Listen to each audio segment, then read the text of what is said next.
Hello, hello. My name's Verity. Today we are stepping through some of the basic warrior poses that you're going to come across in more of your active yoga practices, like your flow yoga or vinyasa flow yoga classes. So let's get into it. We're going to start off towards the ground in Anjaneyasana, which we call a low lunge. Let's start with the right foot forward, the left knee down on the ground. So what you'll find is if you've got hard floor or a thin mat, that knee is not going to love life. So look, if you've got a mat that's easy to fold and you feel that's enough, you can absolutely do that. But another option is simply rolling a blanket and placing it under your knee. Now the front leg, what we're aiming for is the knee to be over the top of the right ankle. Your back foot can be tucked or it can be flat. So flat tends to feel a bit easier on the knee, I find, but tucked, I find, is a little bit more secure. In an active yoga class, we are finding this as a strengthening position. We're not just sinking right into our full flexibility. So if you're sort of leaning really far forward, inch it back a little bit and notice the difference of where your hips go. If you pull back just a little bit, swivel your left hip forward, your right hip back. It's like you're scissoring, like your legs are scissors and you're facing your hips to the front of your mat. As well, you might find if you're a person where it's more common that you might overextend your back, this can tend to lead to a little bit of lower back pain or pain around the hips. So we're actually doing a little bit like a tiny tailbone tuck, but essentially wanting to create like stability and a neutral spine here. So in order to do that, spread the front toes, push them down, grip them into the floor, and watch out if you're a lovely flat-footed person like me, we really don't want to just collapse this foot in onto the arch of the foot because it's going to also hurt the knee. And let the knee not collapse in to the arch of the foot. Keep it drawing either through the center or a little bit open. Option to bring your arms up. Anjaneyasana with the arms to the sky. Let's swap to the other side. So pop your hands inside that right foot and just bring the knees back. Maybe a little rock out of your hips if you like. And then we'll set the other side up. Left leg forward. Pad your other knee if you felt a pad was helpful on the first side, or maybe you need it on this one. Your knee straight over the ankle. Again, tuck or untuck the back leg. Whatever is working for this side. You can try different ones different times as well. It's fun to experiment. So then we're swiveling the hips towards the front of the room. We're not sinking way into flexibility. We're not way back either. We're in the middle ground, happy middle. Rolling back the shoulders, pushing the feet down, gripping the floor somewhat with those toes, arch of the foot lifting. Reach the arms up if you're ready. Anjaneyasana, take a breath.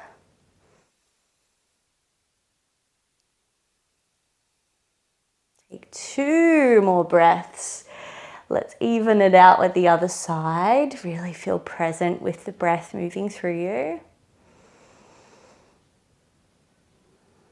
And then draw your hands inside that front leg, knee back. Oh, and again, maybe a little rock out. Anything you like. Brilliant. Okay, coming into our next variation, a high crescent lunge.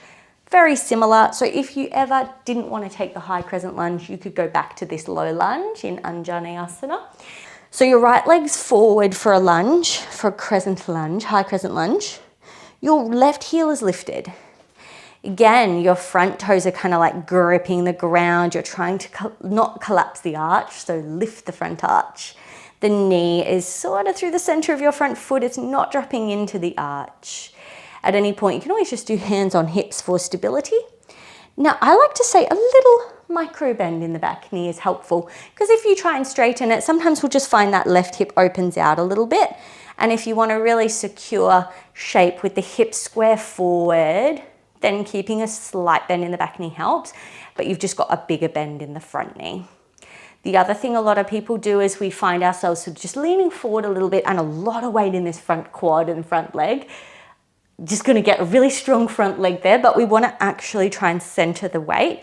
So your shoulders are stacked on your hips, and you're pushing energy in both feet. So you're going to get a big toe stretch in your back foot. Let's just swap to the other side so that we don't burn this leg out. So you might step to the top and then reset. So right leg back, left leg forward. Because the other thing I just want to be clear about, as we said, the left knee not collapsing in, toes at the front are spreading.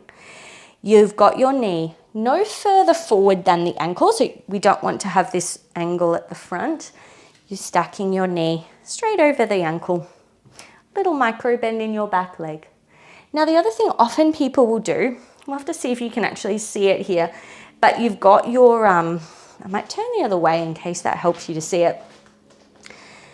This angle of the back foot is a little bit diagonal, and so I just hate to think about your poor knee back there with this strange diagonal angle. So notice if you need to step in a little closer, or if you're able to really stretch those toes, I know it's a lot, to try to keep the heel and the foot facing back to front on your mat, not on this diagonal angle at your knee. So see how you go with that. And just keep remembering, if you did need to step anything closer together, give it a go. If you want as well, and you're really unsteady in this one, sometimes it's because we're standing on a tightrope, like your legs are in one vertical line along your mat. So you could just walk that front leg out a bit wider, create like a wider base, like your feet are on train tracks instead. Definitely tends to be steadier. Let's reach the arms up, last breath.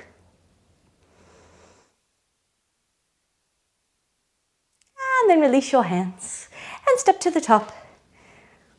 Lovely. Coming into warrior one now. So we'll start back again with the right foot forward. Left foot is back, similar, but this time we are planting the heel down. Now it's a funny one. We want to turn the hips towards the front of the room. In order to do that, your back foot needs to be diagonally facing forward. If your back foot sort of faces the side or anywhere else, your back hip is going to follow where your toes at the back are going. So you need to kind of work on turning the toes slightly forward. This is one where sometimes people are really far back and they just can't get the heel down. Stepping in closer just makes it so much more accessible. So you might need a shorter stance. You've got your back foot diagonally forward. Often we'll say 45 degrees, but it's not a perfect science. Your front foot is straight forward roughly. And again, I like to say, maybe you think about widening your feet on train tracks rather than standing on a tightrope. It just feels a little more steady with your base. Once you're here, you could reach your arms up. Arms are always optional. If your shoulders aren't loving life, just do your hands on hips or place them wherever you like, palms together, whatever. You're bending your front knee, but for this one, straighten your back leg. Send the energy to the outer blade of your back foot. When you do that, make sure you don't just open the hips back that way though. Keep engaging the arch of the foot, but swivel left hip forward, right hip back. It's not perfect because your back foot isn't 100% forward, so don't feel that anything needs to be perfect, but just getting the rough idea. Brilliant, let's relax the hands down, step to the top, and do your other side. Right leg steps back, diagonally forward. Left leg is forward, straight to the top. We're always spreading the toes at the front there, trying to lift the arch of the foot. And at the back, the same thing. Send energy to the outer blade of the back foot, like you're gripping the toes and trying to lift the arch of the back foot.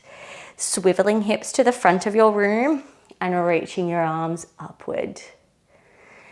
Have a few breaths to experience this warrior one without me blathering at you.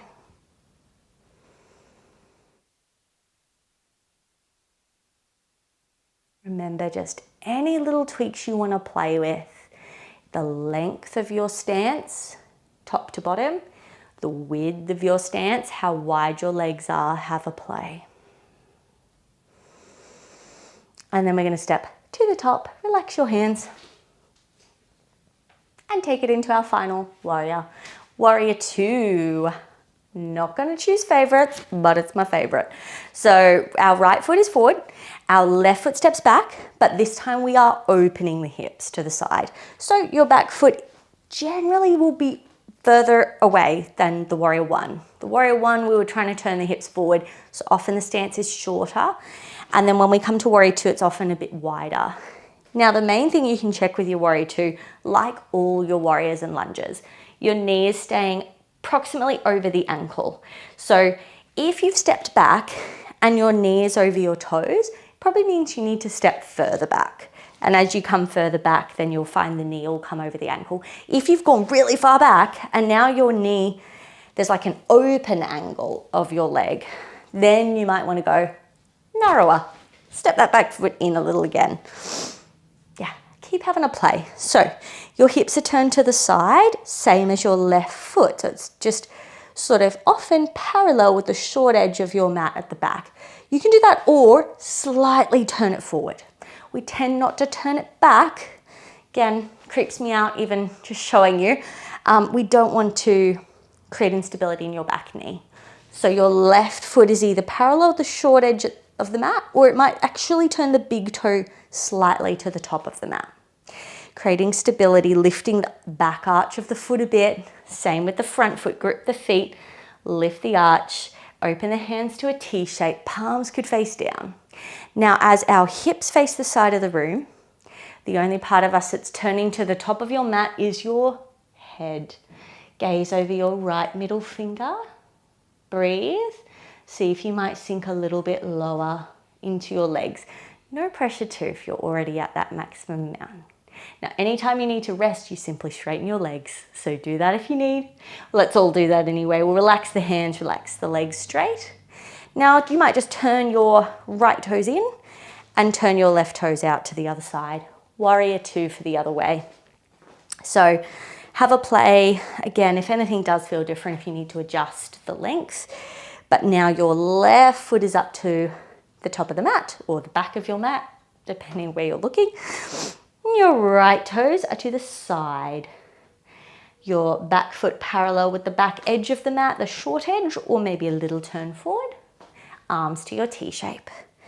Now, I didn't mention this before, but the other thing I notice often people do, they feel unsteady because their heel might be like really, like we were on train tracks for warrior one, you potentially don't want to be on train tracks for warrior two. So if your heel is way back and your other foot is really over there, it's like, what? So we want to walk your left heel. Now, two places that people often find it steady is left heel draws down the line to your right heel. Or personally, I like to do the heel to arch. So your left heel draws a line directly to the arch of your back foot. So just see if that helps you get steady. So then when you're standing up, stacking your shoulders over your hips, you're not reaching forward or back, you're right in the middle. And just watch out for your bum or your spine poking out in different ways. We've got a slight scooping under of the bum, just so you feel stacked and tall. You'll kind of build that awareness of that core and stability and neutral spine through yoga. You can gaze over your left middle finger. Take a moment to settle in your breath. And then relax your hands, straighten your legs, come back to the middle. And that is all. So I hope you enjoyed this little run through of your warrior poses, some of the key things to watch out for. You might find if you watch this down the track, you'll pick up something different because I gave a lot of different details about feet and legs and knees and whatever. So take what you can this time, come back and see it again later. And let me know if you still got burning questions that haven't been answered. You can email me info@yogawithverity.com.au or add a comment down below. I'd love to hear from you. And if you didn't know, I have a whole massive library of videos on my website, yogawithverity.com.au. We also do live stream videos and regular special events. And all of my yoga is here to help support you in your pain, stress, and mental health. I'm super passionate about it. I love to talk to you. I love to hear from you. So if you have any questions on that or you want to head over to the website, just have a look first, please do. And yeah, I hope to see you on the mat very soon.